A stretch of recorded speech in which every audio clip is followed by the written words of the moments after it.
Some riders are born with common sense. Most of us learn it the hard way, stuck in traffic, dodging mirrors, or picking our bike up off the pavement while some guy yells out his window, "Didn't see you there."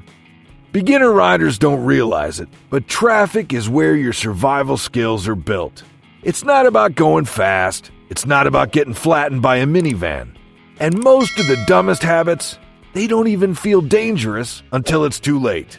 So if you're new, or just finally admitting you've been winging it, listen up. Number 1. Riding in blind spots without realizing it. Every car on the road has blind spots, and guess what? Your entire motorcycle fits perfectly inside them. A lot of beginners don't realize just how invisible they are when they're riding next to a car's rear quarter. They think, well, I can see them, so they must see me. Nope. That's how you end up getting merged into like a bad Tinder match. And it's not just big SUVs or trucks. Even sedans can have blind zones wide enough to completely hide a bike, especially if the driver isn't checking their mirrors, which, spoiler alert, most aren't. People don't double check for bikes. They look for other cars. If they don't see a car, they just go. A beginner mistake is hovering in that dead zone just behind the driver's shoulder, staying there like it's a safe buffer zone. It's not. It's a gamble every second you sit there. You're literally trusting someone else's laziness not to kill you. The fix is simple. Get through it. Either fall back or move ahead. Don't hang in someone's blind spot like it's a hammock. If you're next to a car and you can't see their face in the side mirror, they probably can't see you either. And that's not a bet you want to take at 60 miles an hour. Number 2. Tailgating cars thinking it's normal spacing. New riders often treat their motorcycle like it's just a smaller car. So when they're stuck in traffic, they leave the same following distance they would in a car, or worse, even less. They think, I've got good brakes, I'll stop in time. Yeah, right up until that minivan in front of you panic stops and you end up using your forks as a battering ram. What beginners don't realize is that bikes might stop quickly, but they also have a lot less grip and stability under hard braking, especially on dirty pavement, paint lines, or in the rain. One pebble under your tire and your perfect 2-second gap doesn't mean squat. Add in reaction time and you're already behind. And let's be honest, most tailgating happens not because of skill, but because the rider is anxious. They want to keep up, or they're nervous about being passed, or they think sticking close will protect them. But what it actually does is remove every option you have. No room to stop, no room to swerve, no time to think. The smarter move? Give yourself real space, not just for braking, but for vision. With a bigger gap, you can actually see what's happening ahead. Brake lights 3 cars up, potholes in the lane, debris flying off a truck. That buffer zone is your early warning system. Ride like everyone's going to screw up, and give yourself enough room to survive when they do. Number 3. Stopping too far to the center at intersections. Pull up to a red light. Stop just behind the car in front, dead center in the lane. And congratulations, you've just parked your fragile, 2-wheeled body in the kill zone. New riders do this without thinking. It feels logical. It's where the lane lines guide you. But what they don't realize is that the dead center of a traffic lane is the worst possible place to be when you're stopped. That's where cars rear-end you. That's where oil drips from engines. And that's where your escape routes go to die. See, when a distracted driver comes barreling up behind you looking at TikTok, you want them to either see you early or have a way to miss you. But if you're directly behind the car in front, centered up, they won't spot you till the last second. And if they don't stop, you got nowhere to go. The smarter move is to stop in the left or right third of the lane, ideally offset from the car ahead. That gives you visibility, options, and space to react. You can swerve into a shoulder or between lanes if someone doesn't slow down. You're also more visible to side mirrors and out of the oily patch that turns your boots into ice skates when you put your foot down. Intersection stops are not rest time. They're high-risk, high-alert moments. Don't waste them sitting in the middle like a sitting duck. Number 4. Not watching cross traffic on green lights. Beginner riders love green lights. Green means go, right? Twist the throttle, launch off the line, beat the car next to you like it's a MotoGP race. But here's the truth. Green doesn't mean safe. It just means your turn to get hit first. One of the most common and deadly mistakes beginners make in traffic is not checking for red light runners or late left turners when the light goes green. They're so focused on getting moving, or not stalling, or keeping balance, that they forget the one rule every veteran knows. Wait half a second and look both ways. Cross traffic doesn't care about your perfect clutch release. Half the time they're still trying to beat the yellow or flat out blowing through the red because they're texting, eating, or just not paying attention. And bikes? They're harder to see. People don't look for them. You could be halfway into the intersection before someone in an SUV even realizes you exist. The simple fix? Treat green like a permission slip, not a launch signal. Look left, look right, then go. It takes 1 second and it saved more lives than any safety feature ever invented. If you're not doing that, you're gambling, and sooner or later, that bet's gonna cost you. Green just means you might be safe. Your eyes are what actually keep you safe. Number 5. Trying to lane split without understanding the flow. Lane splitting can be a smart move or a fast track to the ER, and one of the biggest mistakes rookie riders make is treating it like a shortcut instead of a skill. They see experienced bikers zipping between traffic and think, hey, I can do that too. But they don't understand when to split, where to split, or how traffic reacts when you do. The result? Swerving between cars that are inching forward unpredictably. Creeping up on mirrors without realizing someone might change lanes. Or worst of all, splitting at speed between two moving lanes of traffic like threading a needle when blindfolded. Here's what seasoned riders know. Lane splitting isn't about speed. It's about awareness. It only works when you can read the flow of traffic. Are drivers frustrated and likely to lane hop? Are the gaps wide enough? Are you going slow enough to stop if someone drifts over a line without looking? Most beginners don't even think about those things. They just see a gap and gun it. Lane splitting isn't dangerous because of the act. It's dangerous because of the people around you. And unless you understand how they behave, you're riding into a minefield with your eyes closed. So take it slow. Study the traffic. Know the difference between a clean split and a death wish. This isn't about looking cool. It's about getting home in one piece. Number 6. Trust in turn signals like they mean something. Here's a hard truth nobody tells you. A car's turn signal is not a contract. It's a vague suggestion at best. Beginners see a blinking light and think, all right, they're turning, I'm safe. Veteran riders, we assume the opposite.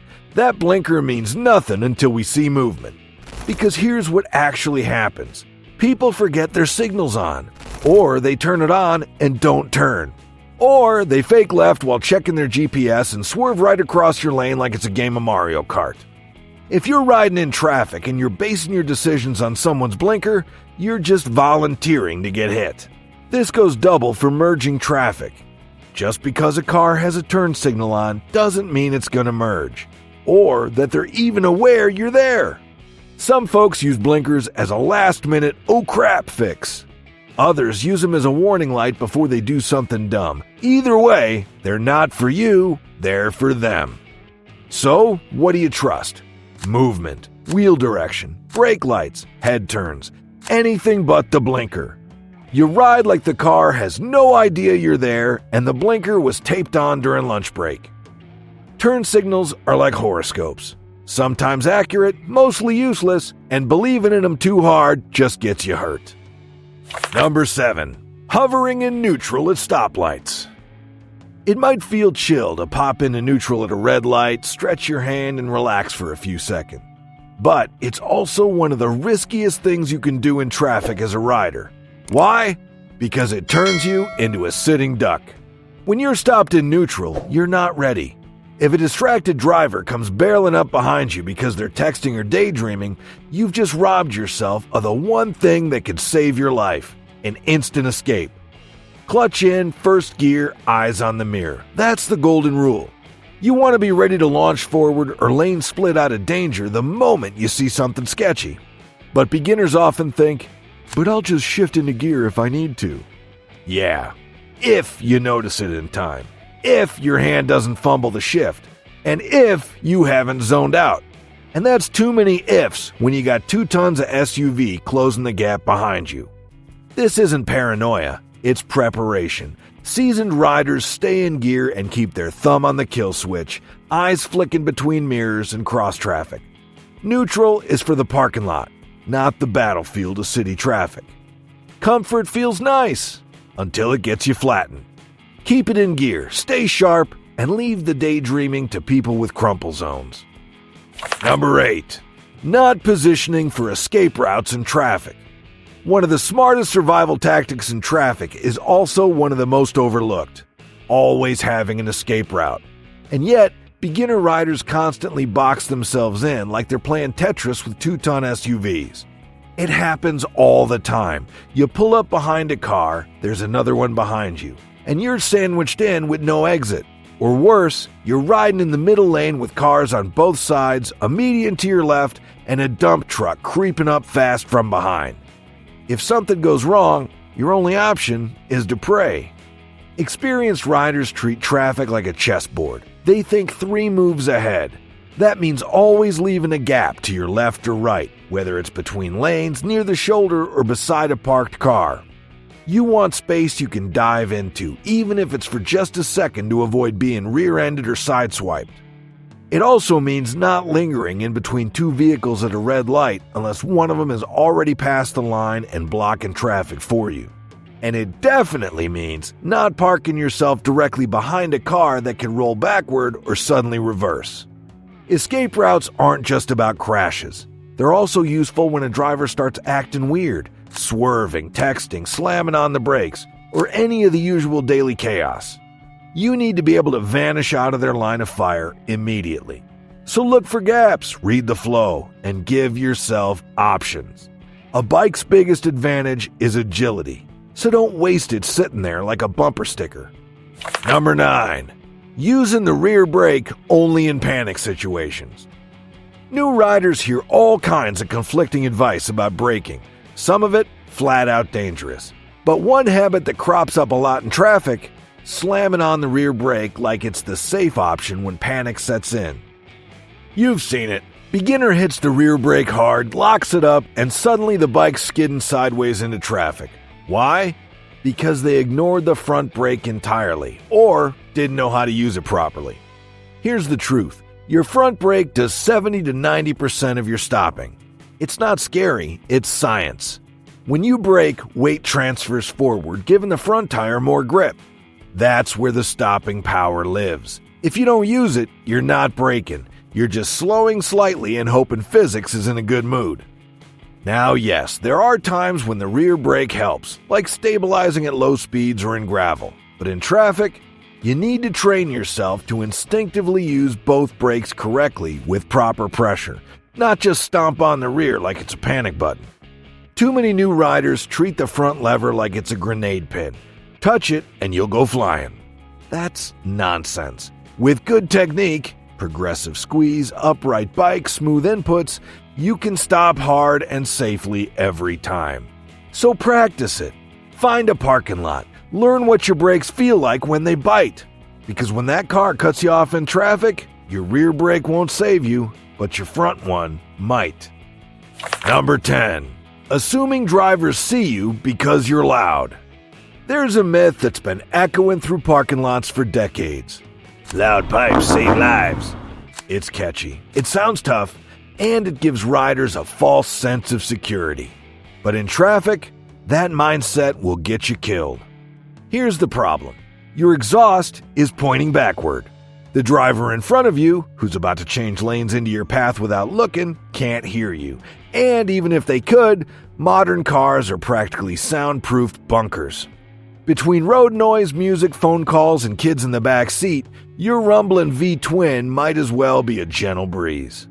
Too many beginners ride like they're invincible because their bike makes noise.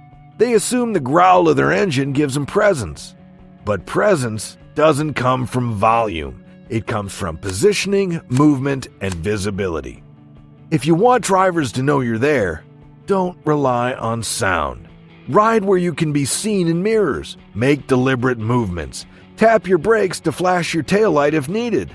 And always assume they don't see you, because they probably don't. Confidence is good, but confidence based on bad information? That's just gambling with your life.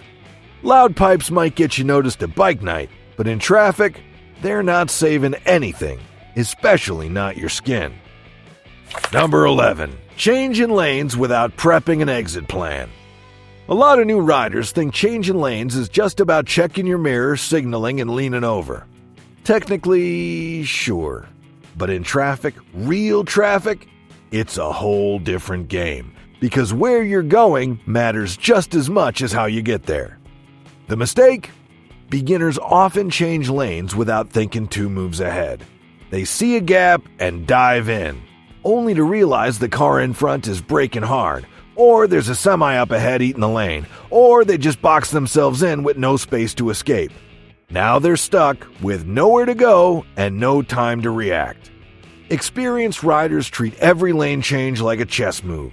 They're already watching what's ahead in the new lane, how the cars are behaving, where they can bail out if things go sideways. It's not just about moving over. It's about setting yourself up for success once you're there. And here's the kicker. Traffic is fluid. That lane that looks clear now might jam up in 5 seconds. So you gotta read the flow, look at brake lights up ahead, check for aggressive drivers, anticipate merging zones. You're not just picking a lane, you're picking a future. So before you change lanes, ask yourself, if this goes wrong, where do I go? If the answer is nowhere, then you wait. A good rider doesn't just move through traffic, they move with strategy. Number 12. Riding passively instead of taking lane control. This one's subtle but deadly. A lot of beginners ride like they're asking permission to be on the road. They hover on the far right side of the lane, shrink their profile, and try to stay out of the way. Sounds polite, but in traffic, that'll get you killed. Riding passively sends the wrong message to drivers. It makes you look indecisive, weak, or invisible. It invites cars to cut you off, merge into you, or squeeze past in your own lane. Because if you're not claiming space, they'll take it. That's just how traffic works. Taking lane control doesn't mean being aggressive. It means being clear. You pick the position that gives you the best visibility, the most escape options, and makes drivers think twice before invading your zone. Sometimes that's the center, sometimes it's the left tire track, but it's never hugging the curb like you're riding a bicycle. And here's the confidence trick. The more space you claim, the safer you are, because you're forcing drivers to treat you like another vehicle, not a moving inconvenience. You become part of traffic, not roadkill waiting to happen. Riding passively is what gets beginners boxed in, brushed off, or worse, clipped by some distracted minivan that didn't see you. Want respect on the road? Take it, with posture, with presence, and with lane control. Riding in traffic isn't just about staying upright. It's about staying sharp. The mistakes we've covered don't just make you look like a rookie. They put you in real danger. So if you're new to the game, take this to heart. And if you're a veteran, make sure you're not slipping into bad habits. What's the worst traffic mistake you've ever seen a rider make? Or better yet, one you made and learned from? Drop it in the comments. Don't worry, we've all been there. Ride smart, stay alert, and take control out there.